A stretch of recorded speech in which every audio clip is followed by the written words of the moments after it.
Hi, I'm Dana. Welcome to this week's video. I don't know if you know this or not, but I had the pickiest eater on the planet, I'm pretty sure. My first son was the world's pickiest eater. I challenge you all. I really think he was the world's pickiest eater. And so I understand so clearly and vividly when I hear people say to me, "What can I do? My child won't eat."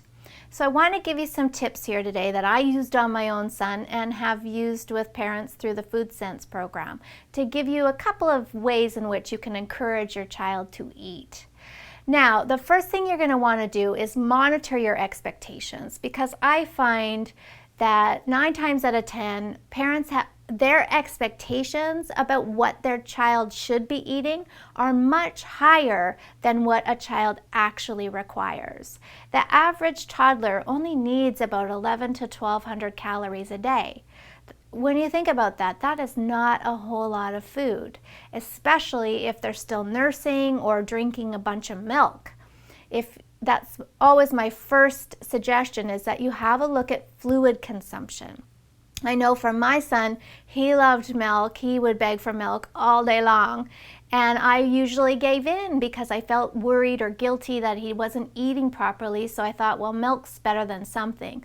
But when I sat down and added up how many calories via milk he was getting in a 24-hour period, it was more than half of his required calorie needs. So, I mean, he didn't really have to eat that much food to make up what his body required. So have a good hard look at that. After the age of 1, milk is a beverage, not a food source. And that is a bit of a you have to kind of shift your mindset around that you should really just be offering, little half cup glasses of milk at meals and snack time, so that your child learns to actually eat food rather than rely on fluids. The next thing you're going to want to do is have a look at the structure of your day. So little toddler bellies can only handle about 2 hours between meals and snacks.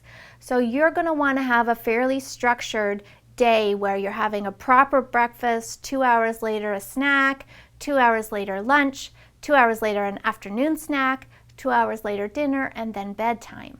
And so it's your job to plan those out and have them be timed appropriately. It's also your job to decide what your child will be eating for those things. So do not ask a 2-year-old what they want for lunch. That is too overwhelming and too much responsibility, and quite frankly, too much power to give your 2-year-old daughter. You decide what is for lunch.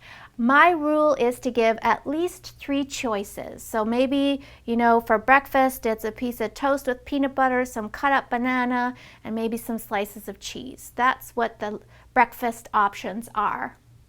So you've done your job. You've got the time just right. You've put out a few choices for her. The next thing you need to do is back off. This is hard, I know.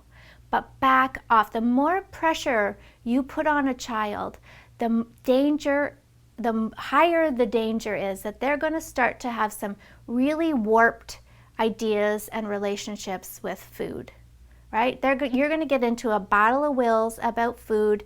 They're going to start to think that some food is bad and some food is good. I have to eat the bad food in order to get the good food. This is all stuff you don't want to do, right? I mean, just look around at all the adults in this world who have bad relationships with food and weight problems. You really want to be cautious that you're not setting your child up for that kind of failure. So just back off. It's her body. She needs to learn how to regulate feelings of full, feelings of hunger, tastes and preferences. So it's not your job to apply a ton of pressure. Just let her decide. If she eats all of the banana and none of the toast, no big deal. That's on her. If she wants more banana and she doesn't want the toast, we're going to give her more banana. Today it's bananas, right? Maybe tomorrow it's toast. It's always a good idea to look at your child's food consumption over the course of a week, not a day. And you'll most likely see that over a week, today was banana day and tomorrow is going to be, peanut butter and bread day and so on. So they tend to have they tend to eat in that way.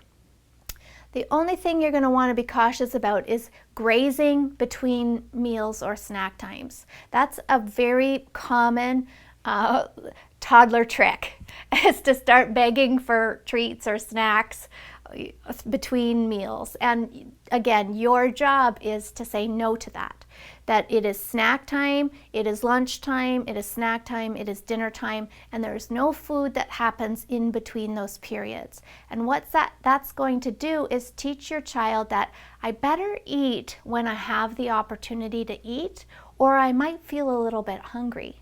And that's okay. That's an internal consequence. That's a great way for your child to learn to regulate her own body needs. I eat when there's food present, otherwise I'll be hungry. So those are just a few tips to get you started. But if you want some more advice, you're going to want to check out the Food Sense program. That's going to give you a step-by-step plan to really tackling these issues if you've got a picky eater in the house. Thanks so much for watching today. Sleep well.